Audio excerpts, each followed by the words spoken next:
Question number 1. Were you excited to bring this storyline to the screen? And if so, what was the one thing you really were excited about bringing? Oh, man. That's tricky. I mean, look, yes, like the Civil War is a special comic book for a lot of reasons, but, you know, the idea of all your favorite superheroes fighting each other is an irresistible one to fans. And so, like, just on that basic superficial level, it was, you know, it's like it's an incredible opportunity for filmmaker fans like us to be able to work with that material.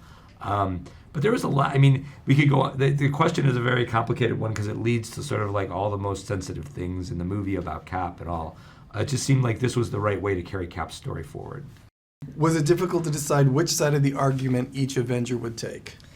It was difficult, and we spent a lot of time talking about that. We got together in the room with the writers Marcus and McFeely and with the producer Nate Moore, and we sat around for a few months and really, you know, discussed on a very, in a very deep way, what would motivate each character so far. What have we seen of them so far in the Marvel Cinematic Universe? What would motivate them to make the choice that they make in the movie?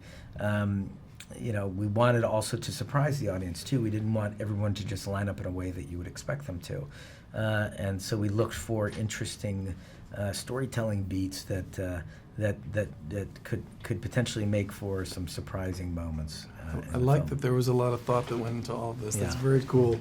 Challenge is integrating the Avengers with these superpowers into this more visceral Captain America grounded landscape. Yeah, no, that's a really good question.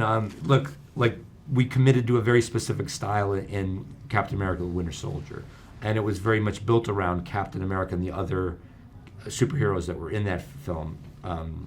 Black Widow, Falcon, the Winter Soldier, they all are sort of like orientated toward like a more of a grounding in this real world. Now we're dealing with superheroes in Civil War that are more fantastical, and their abilities are more, don't necessarily have that same real world grounding to them. But we were looking at it as like a great opportunity stylistically to break the movie open at the moment where those characters enter the film and explore those characters with a different style. Let those characters dictate a different camera style as they showed up and started to move in their special ways. And in fact, the sequence in the movie where we shoot the big fight between all of our superheroes, we shot that sequence entirely on IMAX cameras, RE65 IMAX cameras, because we wanted to have that sort of massive IMAX vertical distance on the screen for that, because we had a lot of like vertically orientated action that was well suited to it. So we actually changed formats for the moment in the movie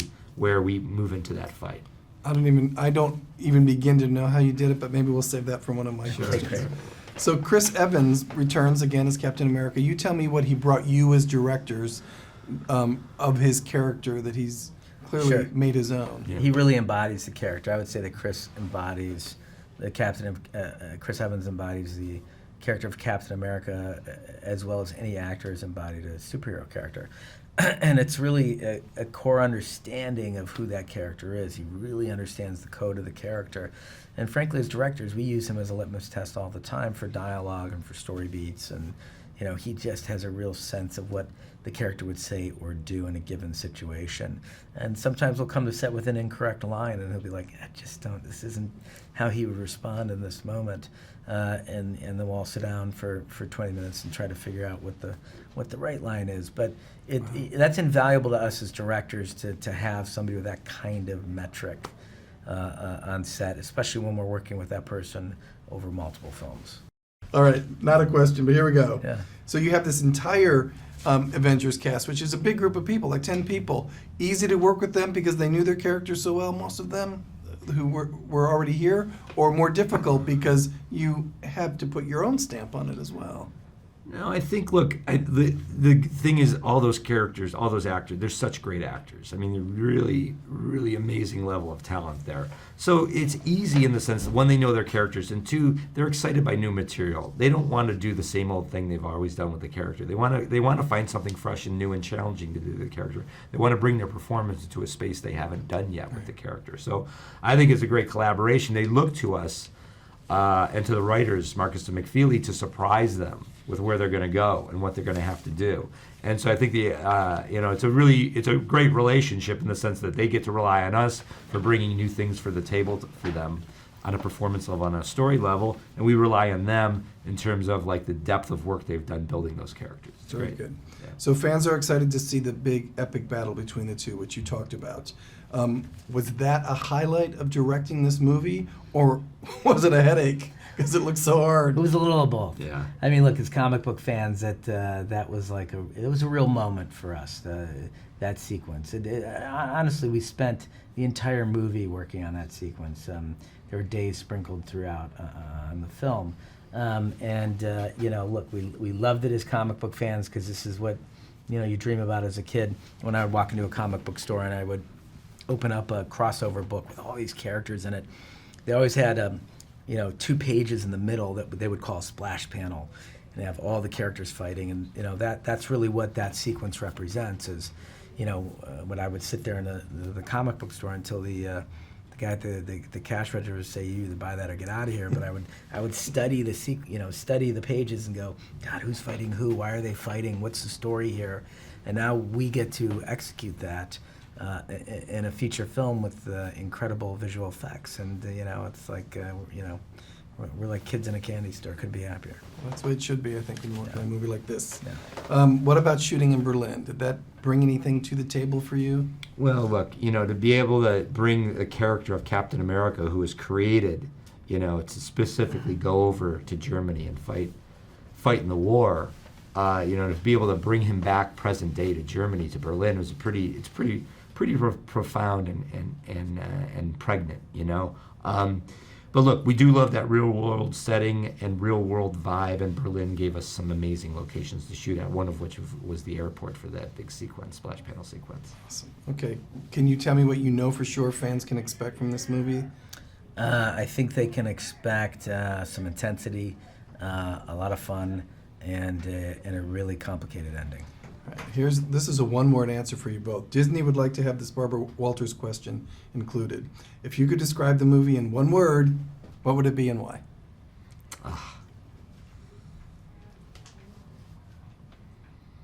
You want me to go first? Yeah, go ahead. You have a word. I do. The one word I use to describe this film is complicated. I do think that we're really chipping away at the core psychology of these characters, and we paid a lot of attention to making sure that neither Cap nor Tony turned out to be the antagonist of the film, but that they both alternately served as the protagonist and the antagonist at different times in the movie. And ideally, what we'd like to have happen is that when you leave the theater, you're arguing about who was right in the movie. That wasn't one word. Yeah. Do you want to skip that one? Do you want to skip that answer? You want to? I can give you. Okay. Do you want one word? Or do you? Sure. That was one Yeah. long word. Yeah. I would say devious. You can explain it? No.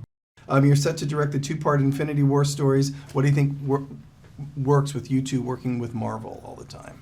What works for you two? We have a great relationship with Marvel. They're, the very nature of our relationship is a collaboration, and they're incredibly collaborative as well.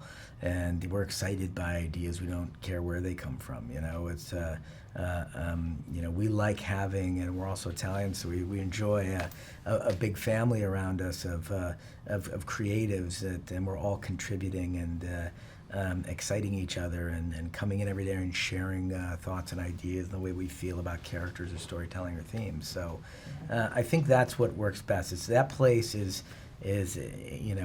like an imagination factory, and anything you can dream up, they can help you accomplish. And we really couldn't be in a better position or enjoying our jobs more. There's rigatoni in the press lunchroom. By the Okay, way. great, I'm Italian too. All right, Yes. let's get to you. I got 2 minutes left in this round.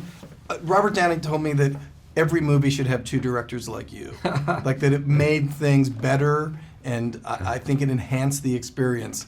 Why do you think this twosome works? Well, I would say this: every movie should have somebody like Robert Downey in it as well. Yeah. He's amazing. Did you know that The Hateful Eight with 3 words is the longest title for a film directed by Quentin Tarantino? All the titles of his previous films only consisted of 2 words, For example, Pulp Fiction, Jackie Brown, Inglourious Basterds, Django Unchained, or Kill Bill. What's your favorite movie directed by Tarantino? Let me know in the comments below and click here for more cool videos. Thanks for watching. See ya!